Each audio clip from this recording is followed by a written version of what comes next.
judul proposal yang menjadi eh, proposal yang saya ajukan pada Liptab Dimas tahun anggaran 2024 ini, yang dimana berjudul Tindakan Sosial Warga Muslim dan Non-Muslim dalam Menjaga Kerukunan Antara Umat Beragama Pasca Konflik Kota Bitung, Sulawesi Utara. Dan kemarin ada masukan dari reviewer. eh, di sini kemarin saya cuma mengangkat non-Muslim, tapi masukan dari reviewer bahwa kita kampus multikultural. Sebenarnya kemarin saya ingin memisahkan penelitian ini karena rencana mungkin saya ingin apa namanya mengambil di penelitian selanjutnya non-Muslim, tapi karena saran dari reviewer supaya lebih terlihat multikulturalismenya supaya lebih relevan dengan visi misi kampus YAIN, maka di sini saya mengambil Muslim dan non-Muslim dalam menjaga kerukunan antar umat beragama. Kemudian, adapun latar belakang saya mengambil judul ini, eh, konflik merupakan suatu hal yang sangat penting diperhatikan, khususnya konflik keyakinan, dikarenakan konflik keyakinan merupakan konflik yang sangat berbahaya ketika tidak ditangani dengan baik. Kita bisa melihat kasus-kasus konflik keyakinan, misalnya yang terjadi di Poso pada tahun 1990-10, itu sangat-sangat berbahaya dan bahkan banyak menelan korban pada saat itu. Sehingga konflik yang baru-baru terjadi di Kota Bitung, yang di mana konflik itu melibatkan di kalangan pro-Palestina dan ormas yang ada di Kota Bitung.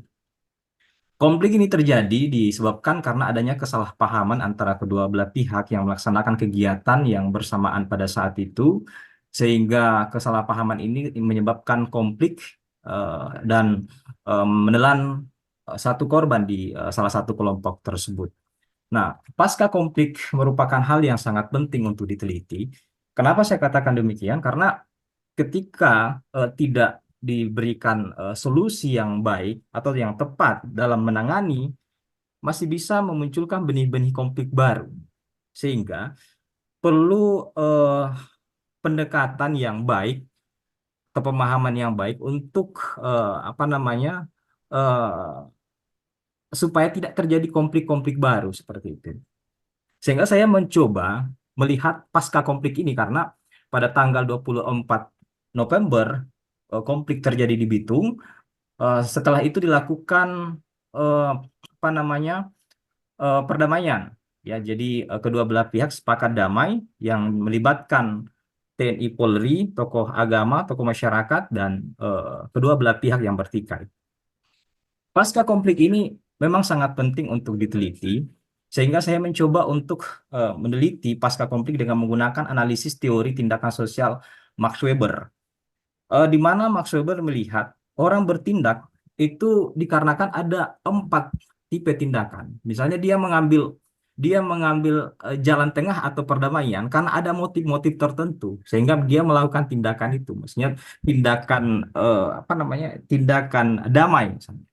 Jadi ada motif. Nah, motif itu yang disebut Weber atau ada namanya tindakan rasionalitas instrumental, tindakan orientasi nilai, afeksi dan tradisional.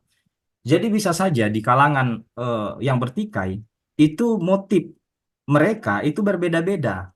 Ya, apa namanya, konsep damai atau perdamaian itu yang disepakati itu memiliki motif yang berbeda-beda. Misalnya rasionalitas instrumental, ya mereka mungkin mempertimbangkan bahwa dengan apa namanya berdamai maka aman. Ya mungkin mereka takut dengan regulasi. Ya istilahnya ada pemikiran-pemikiran rasional yang kemudian menyebabkan mereka untuk tidak berkonflik. Tapi ada juga orientasi nilai yang mungkin bisa saja menyebabkan hal itu mereka tidak berkonflik. Misalnya rasionalitas instrumen apa rasionalitas nilai ya. Rasionalitas nilai itu misalnya nilai-nilai keagamaan. Bisa saja nilai-nilai keagamaan ini yang kemudian menyebabkan mereka tidak berkonflik lagi. Ya, misalnya mungkin di ajaran non-Muslim punya ajaran bahwa kita tidak boleh berkonflik. Begitu juga di kalangan Muslim mungkin ada yang menjadi dasar nilai keagamaan bahwa kita tidak boleh berkonflik. Begitu juga dengan tradisional. tindakan tradisional ini mungkin bisa saja yang menjadi pengaruh, menjadi motif sehingga apa namanya konflik di Kota Bitung itu bisa diselesaikan. Misalnya tradisional di sini adalah suatu hal yang dianggap dalam pandangan Weber itu adalah suatu yang turun temurun, mungkin bisa saja eh, apa namanya anggapan bahwa orang semua bersaudara dari dulu sampai sekarang itu menjadi hal yang memang diagungkan di masyarakat kita. Begitu juga dengan afeksi. Mungkin karena adanya emosi-emosi saat ya sehingga berkonflik dan emosi ini juga mungkin yang bisa mempengaruhi mereka sehingga berdamai. Seperti itu. Jadi keempat tipe tindakan ini menjadi pisau analisa saya apa motif-motif mereka sehingga ketika kita mengetahui motif di setiap tindakan mengambil jalan tengah, mengambil jalan damai, itu kita bisa memberikan apa namanya semacam solusi atau apa namanya solusi dalam menyelesaikan atau menjaga supaya tidak terjadi benih-benih konflik baru seperti itu. Misalnya ketika kita nanti kemungkinan misalnya nanti ketika di dalam temuan saya ada orientasi nilai yang paling dominan dalam pasca konflik yang kemudian menjadi motif utama pasca konflik itu jadi yang diperkuat ya bisa saja di kalangan-kalangan tokoh-tokoh agama yang memperkuat bahwa ada nilai-nilai keagamaan, ada orientasi nilai yang kemudian harus diagungkan supaya eh, apa namanya bisa apa tidak terjadi konflik berkepanjangan atau tidak menumbuhkan konflik-konflik baru seperti itu. Nah, jadi novelty-nya dari penelitian saya ini ya pasca konflik belum ada yang melakukan penelitian dengan menggunakan teori tindakan sosial Weber ini.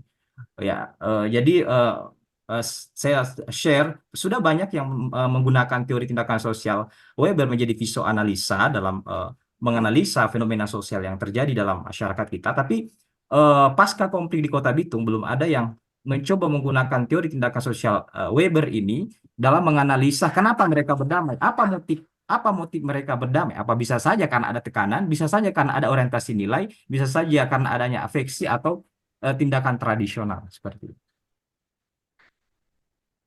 Kemudian metode penelitian, ya jenis penelitian kualitatif, lokasi di Kota Bitung, informan 20 dan bisa saja bertambah. Teknik mengumpulkan informan itu saya gunakan snowball sampling dan teknik pengumpulan data seperti instrumen penelitian, teknik uji keabsahan data dan teknik analisis data. Eh, saya rasa itu saja yang saya sampaikan. Terima kasih atas waktu dan kesempatannya. Kata dari saya, wassalamualaikum warahmatullahi wabarakatuh. Baik, terima kasih Pak Ilhamsah. Ya. Selanjutnya Pak Nur Alan Lasido.